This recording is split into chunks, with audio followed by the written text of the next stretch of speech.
morning everyone, and welcome to the RainShadow garden. This is the garden belonging to the church in Ocean Park on the corner of 2nd and Hill Street in Santa Monica. And I have been steward of this garden since June 2019 when I asked Pastor Janet if I might take over the care of it. It was a cactus garden, and I have built the soil up over this year and a half, starting with a contribution of compost from the Venice Learning Garden, thanks to David King, the master gardener there, and Elu.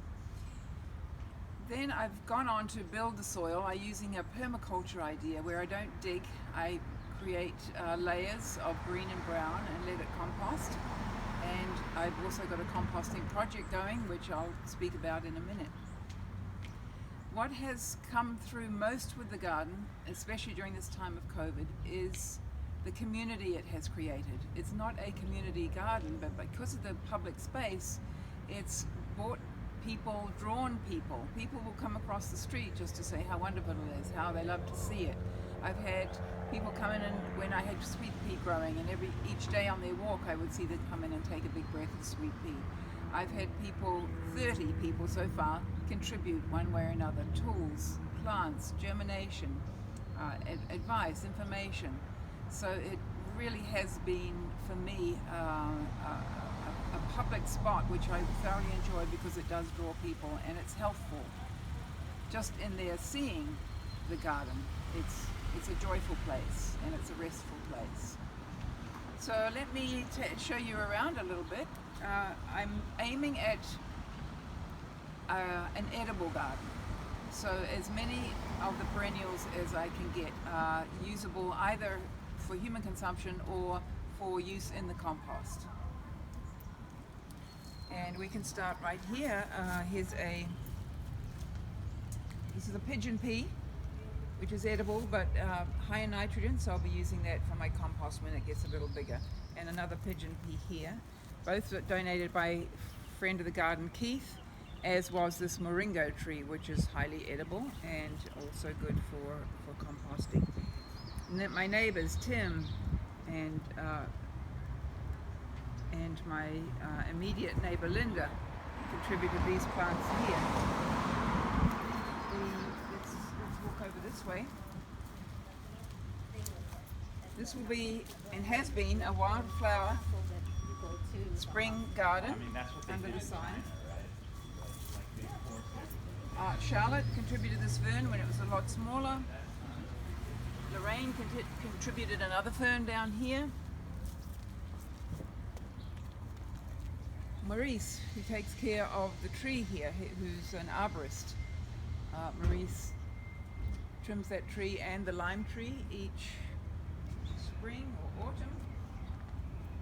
Maurice delivered a passion fruit, which is perfect for this space. It's already fruiting. This has only been in for about 2 weeks. So let's take a walk around.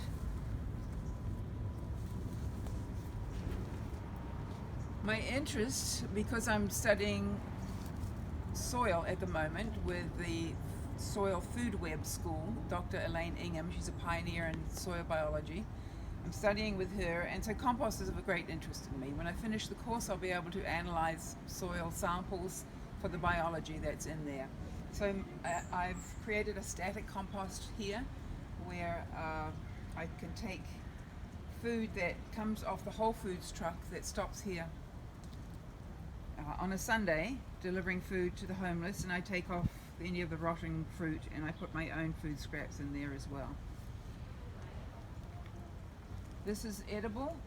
This was here when I took the garden. This is elegant jade. It's quite edible in a salad.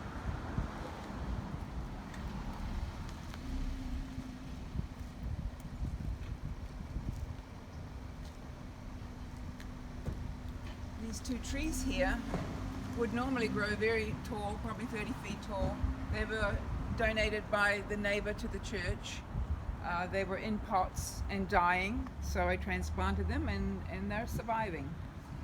I do hope they don't get 30 feet high, but they're trimmable, so they won't get that high. This will be a display of daffodils come spring. I just put bulbs in here yesterday.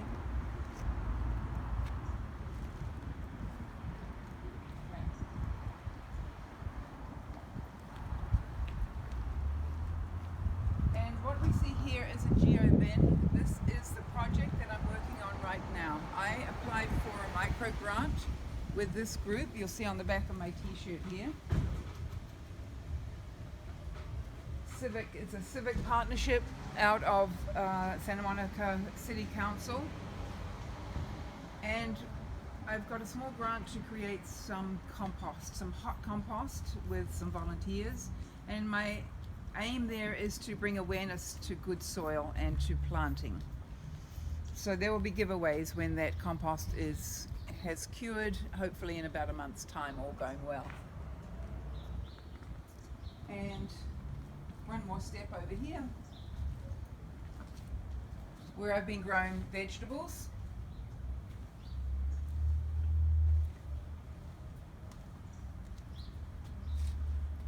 And I decided, after experimenting last year, having them in the main garden, I put them into cloth bags because much easier pest management having them in this space.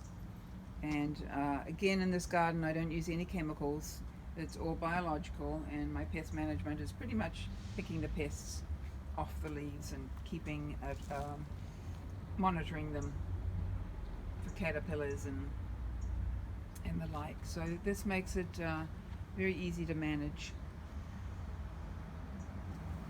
So that's the RainShadow garden, and I hope you will come down and visit. And I want to thank Janet for giving me this gift of sharing the garden, not only keeping me occupied and healthy during COVID, but a lot of other people who have been involved and pass by and enjoy the garden. So thank you.